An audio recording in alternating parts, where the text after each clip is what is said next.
Marcus, welcome back to the channel again. It's been a while since we caught up, and I just wanted to have a sit down with you and just get to know you, where your mind is at. I want to see where your mind is at currently and how are you feeling. I'm ahead of this new season, obviously, and it's now into the season and into 4-day cricket, and it's my favorite format, but how are you doing currently? Yeah, thanks for having me back. It has been a while, feeling really good. I struggled with a little bit of an ankle injury for last 2 weeks, but I'm back now, so that's a nice positive sign for me personally. But I also enjoy my 4-day campaign. It's my favorite format as well. All good from my side, feeling good. Just excited actually really happy that the season's on the way, or on its way. I like to leave little nuggets for the youngsters, and there isn't a lot of examples for 4-day cricket when it comes to preparing and stuff for youngsters. They don't play red ball cricket at the moment. I mean, club cricket, they cancelled the red ball cricket for that. There's no more 2-day cricket. School level, they don't play time cricket at Kaimajolo week, so it's a bit of a problem. So you obviously were nursing an injury as well. So just give us some insight into how you went about your preparation and getting over the injury and how you prepared for the season. Yeah, so obviously I have medical staff that we work with. We're obviously fortunate to have that at this level.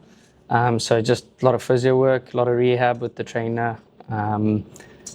Obviously seeing the doctor, team doctor, he assesses your ankle, and then back to rehab every single day. And then this build up the last week, build up to the game. I've obviously trained every day. So then it's nothing out of the ordinary or something that that people aren't aware of. But as youngsters, I think the message for them would be, especially red ball cricket and prep, I think it's just really realigning, working on your technique a little bit, even if it's just like short throws and whatever that is, or whatever works for you. Everyone's different. But I think just like realigning all the time and making sure that you technically in a little bit of a better place, hitting the ball later, hands are working and your feet are moving in good positions. So that's something I focus more on than the actual hitting a lot of balls with guys throwing. I really just realignment work, and then I really gradually increase the workloads into facing a little bit more throws and bowlers. Yeah, that's awesome. So white ball cricket, I want to talk about that quickly, because we know that the entire world of cricket in South Africa at the moment, especially the younger players, they all want to play T20 cricket, that's new craze, etc. But I want to talk about the importance of 4-day cricket. For you as a player that plays all 3 formats, can you give me some insight into why 4-day cricket is important as a cricketer, particularly not only from a mental point of view, but also from a technical point of view? I think I was fortunate that I've played a lot of longer format cricket as we grew up and through the pipelines. If that was Colts cricket, academy weeks, all those type of things. And even just when I finished high school, there was still under 19 domestic or provincial 3-day games.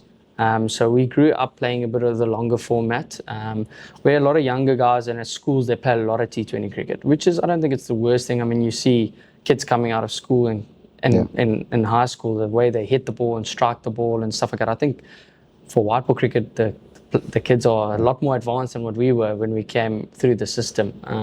But I think at the end of the day, it's, red ball cricket is, for me personally, it's that legacy. It's red ball test cricket. We grew up watching test cricket, So I think that's my goal, is to play as many first-class cricket as I can, or for as long as I can, because I think, it's the purest form of the game. You have to still, there's 2 slips in a gully and you can still get nicked off, and bowlers are testing your technique and your skills and your patience and things like that. So I think that's the beauty of the game. Even though 4-day cricket has got it, or red ball cricket has, test cricket has got so advanced now, guys play all funny shots and bat at a clip, but I still think there's an element of, the purest form of, having to, leave the ball and play each ball on merit. I think that's the really nice thing for me about the 4-day cricket.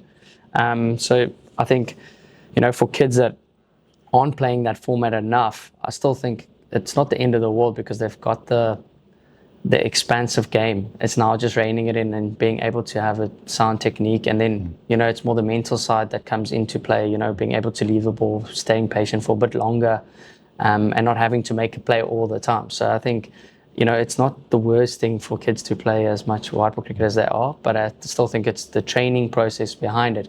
If they can, still work on their technique and not just only being able to hit the ball, because I think it goes a long way. So would you say that it helps your T20 game, for example? And I know it will obviously does help, especially with the way South Africa want to play white ball cricket, and a lot of coaches in South Africa want to play 50-over cricket in a more expansive way. But do you feel it will help your T20 game, 4-day cricket? How does it help your T20? No, 100%, because I think there are periods in T20 cricket and periods in 50-over cricket where you have to soak it in a little bit more and take low risk options. So I think that's where that side of 4-day cricket skills come into play. That's why I think 50-over cricket goes hand in hand with 4-day cricket. And even in T20 cricket, sometimes all you need to do is rotate the strike and maybe strike to a bigger hit or something like that. So there's always place for someone or for those soft skills of 4-day cricket. Not for everyone. Like I said, I mean, everyone's got different roles, but I think just for me personally, I feel like there's still enough in the game to play ordinary and, good cricket shots or strong cricket shots that can help you with all the formats. Brilliant. Okay, I want to talk about a topic that I've always wanted to speak to you about because I didn't get to dive into it. But you've been a captain pretty much all through your life, like school level, going to under 19 level, and mergings, etc. And now you obviously are the captain of the Dolphins as well as A side as well, both formats. Talk to me about your captaincy philosophy and what is your style of captaincy? Yeah, I think my style of captaincy has changed as I've got a bit older and a little bit more matured, I think, or just a bit more experienced, if I can say it like that. I think I always feel like I was always the shortest and the smallest guy in my age group, so I always had to, in an environment coming from Joburg where, all the kids were really good. So I had to try stand out, so I had to play really hard and I had to do everything at 100% or give extra, So I think I always wanted to lead from the front and I always wanted to be the best at everything, whatever we did. So I think I then took that leadership role into my, when I was younger, when I just started, as to very direct and how can I say it? I wasn't going to take any nonsense or any shortcuts. It was to the point and that's how we were going to do it. And this is the right way and that's the only way. That's how we're going to do it. And try to drive it from leading from the front. But I think as I've played a lot longer, I've realized that it's a game of failure. So it's actually okay for guys to give 100% and sometimes it doesn't work. Yeah. So I think, I give guys a bit more rope now where it is actually okay if the mindset's right and the execution's a bit off, because we're all humans. So I think that's just how I've relaxed a little bit more and stayed a bit more calmer, where I think that's important. Where I think when I was a bit younger I wasn't as calm, where now at least someone's got to be a bit calmer when especially as the captain. So I would say I'm still not around the bush and I'm there's still right and wrong, but definitely trying to drive high standards, encourage guys. I work a lot with our coach Quinton Friend, and our philosophy is to try get the best version of each person, and for them to allow them to be the best version of themselves. So I think that's something that we're trying to work on. And I think as a captain and as a leader, like a leader or in a leadership group, you always have to grow and get better, and have to. At the Dolphins, we have so many different races and cultures and religions among us that you learn so much and you learn how to give and take a little bit more, in different scenarios. So I think that's helped me become a better leader as I've gotten a bit more experience. Can you talk about the coach? You just mentioned him now, and just about what he's brought to the Dolphins, and as well, the Dolphins have been competing for trophies every season. For the last couple of seasons, Dolphins are always in the top, winning a trophy almost every season. So talk to me a little bit about the Dolphins' philosophy, the mentality in the squad. You've got a nice balance there of experience and youngsters as well. Yeah, look, we've got something good going. I think we've had something good going for a long time now. I think our coach, Quinton Friend's been with us as an assistant coach first. And, so he got used to the environment and he saw some of the flaws that we had in our environment. Not that they were massive, but there were a few things that we could be better at. And I think he was someone that then was experiencing it from an assistant coach point of view. And then taking over as a head coach, I think he, tried to exploit those areas a bit more, emphasize a bit more on some of those areas that we can actually be better on. And he's chilled and he's played the game for a long time. I think he played at the highest level for a long time. So I think it's easy for him to relate to the players. it's easy for him to, you know, give advice because he's been there, he's been in the grind, he knows what it's about. So, and I think with that experience, he comes with a lot of calm and clarity, which is something that's working for us at the moment, and something that we're trying to hold on to for as long as we can. And just lastly, I just want to ask you about the SAA tour to India. How are you going to be preparing for this tour? I mean, do the conditions in Kingsmead, for example, prepare for a tour to India? What are you expecting in India, and being the captain, obviously, of the team? Look, it's my first tour to India, so I don't actually know what to expect because I've never actually been there. So, you know, just looking at, you know, the past and how it is a little bit more spin friendly. I think maybe the preparation that we've had at Kingsmead over the last 4 or 5 seasons has helped us. Just in terms of game plans and also being able to face some of the best spinners in the country. Yeah. Like we've had Subs and Keshav, we've had Sen.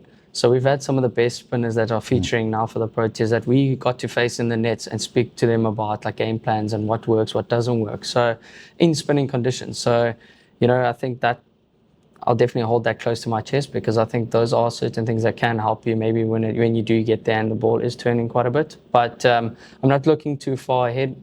Focusing on this week's game against Western Province at Newlands. Yeah. And then when we get there, we've got about a week to prep for it. And that's when I'll really zone into the different skill sets that we need to do or work on to try execute when we get there.